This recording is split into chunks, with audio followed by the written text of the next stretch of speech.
My best friend is a really great gift giver.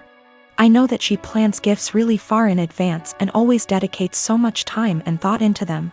And I am so grateful for every gift I have ever received because I know how special they are. She'll often take something small I said from years back and make a really meaningful thing out of it. And I know she enjoys gift giving, and it is clearly one of primary ways she communicates her love for me and others. I just can't keep up. I've never been a really good gift giver. I often really struggle with forming ideas for upcoming celebrations, and until I'm really under the pump, I come up empty-handed until I find something just all right, or I repeat a similar shtick of reasons why I value you, presents. This just means that I feel so much stress every time I have to celebrate her birthday and Christmas. Especially because I would have received something completely out of this world. I really just feel like my gifts pale in comparison. It's getting to this stage where we've been exchanging presents for 8 years, and I'm honestly just starting to feel like I'm running out of steam to keep up and continue thinking of other ideas.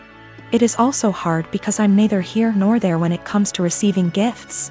I can recognize the hard work and love, but I don't need to receive gifts to know that I'm loved. And so I worry that I don't reciprocate my love well enough because my presents never feel at her level. I want to express to her my gratitude for her gifts, but ask that we just stick to one a year, on birthdays. Because Christmas and the occasional Valentine's Day is too much for me. I have been able to move away from gift giving with other friends by just casually mentioning it or just mutually ceasing present exchanges, and we now opt for spending time with each other, something I love. I just don't know if this would be really insensitive or soul-crushing because it's not about her or how good of a friend she is, but really about my insecurity and my differing ways of communicating love. I dated my ex-boyfriend for a few years and we broke it off a few months before COVID. We were both madly in love and I'm still not over him. My best friend knows this. A few months ago, she started getting distant from me, and it's super unusual for me because she needs me for everything.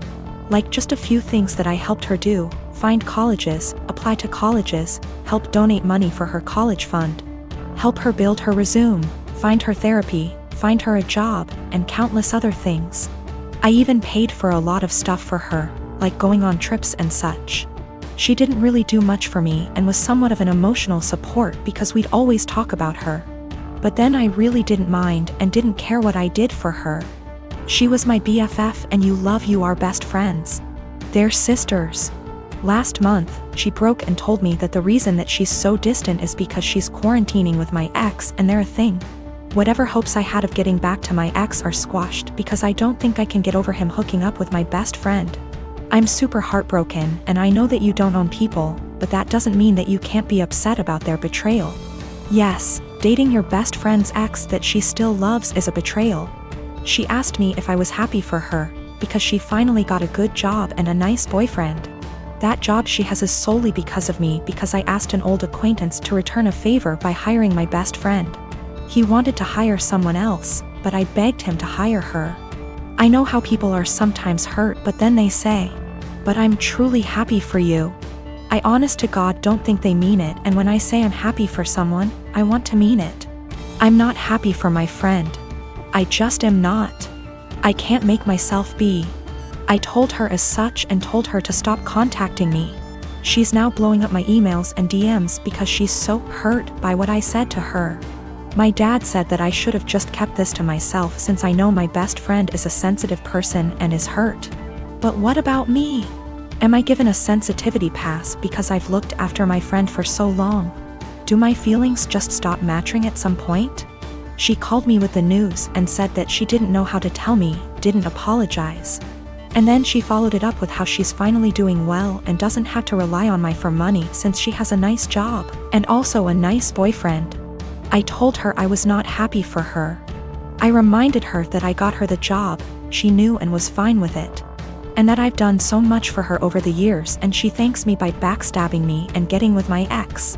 She knew that it would hurt me, and if she'd done it when I was well over him or with my permission, I'd feel differently. Then, I told her to not contact me again because clearly I'm her friend, but she was never my friend, and I want to stick with people who are supportive toward me and reciprocate my friendship. I am a 19 years old female. I have an estranged grandpa more or less. He's my dad's father, but my dad hardly had a relationship with him. I have 2 other siblings, one younger and one older. My grandma divorced my grandpa when my dad was only 10. So he lived with my grandma his whole life in a different state and didn't see him. When he got older, he saw him a little more, and my grandpa started coming around a little bit more as well.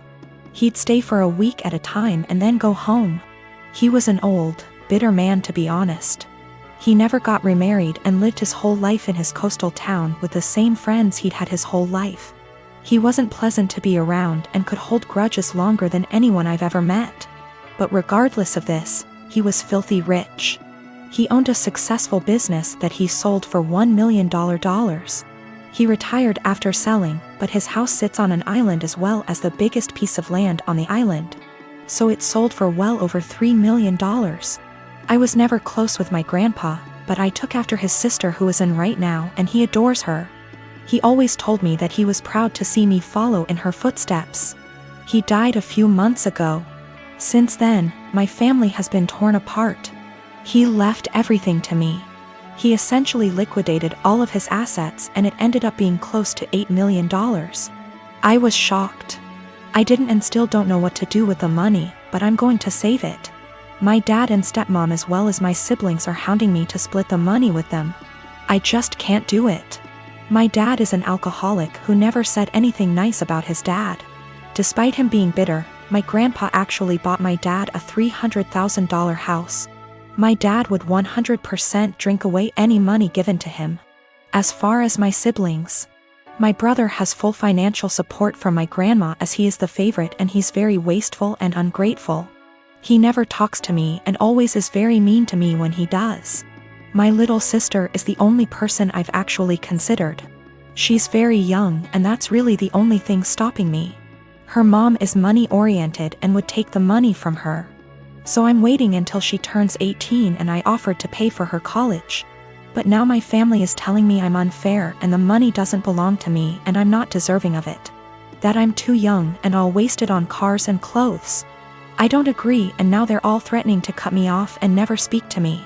Or even sue me if I don't give them all a chunk of the money. I don't know what to do, and I'm buckling under pressure here.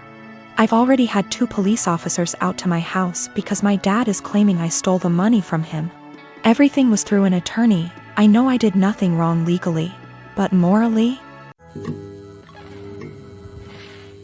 I own a small condo in Orlando. I bought it while working for the Mouse, and my friend Ben lived there with me. Ben's a cook and is rarely home. He has a large room that is accessible from outside and attached bathroom that locks to the rest of the house. Well, I got a different job, got engaged to my partner, and moved a few hours away. We kept the condo as a place to stay when we visit the parks. And we agreed with Ben that he could continue living there as long as he paid all the utilities and maintained the place. Our friends use it too. They pay a bit for utilities, are told don't bother Ben, and clean before they leave.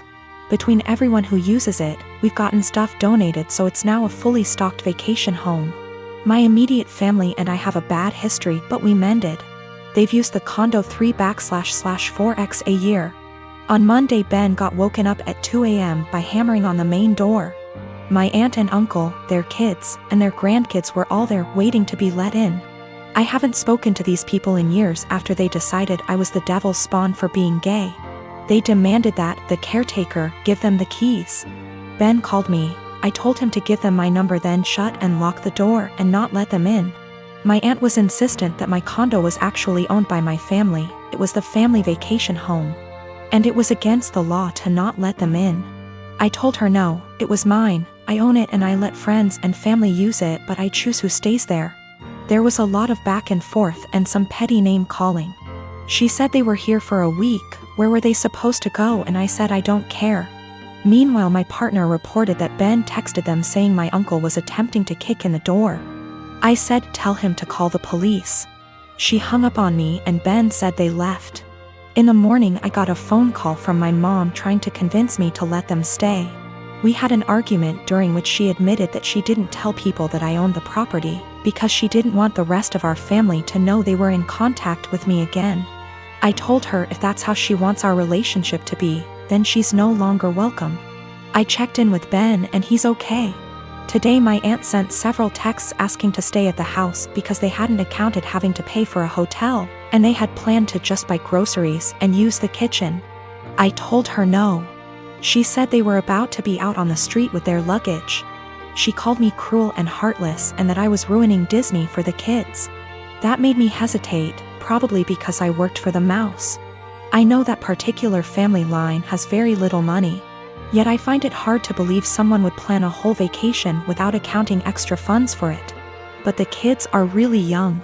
I'm so furious over the homophobia that it feels like a point of pride to deny them access.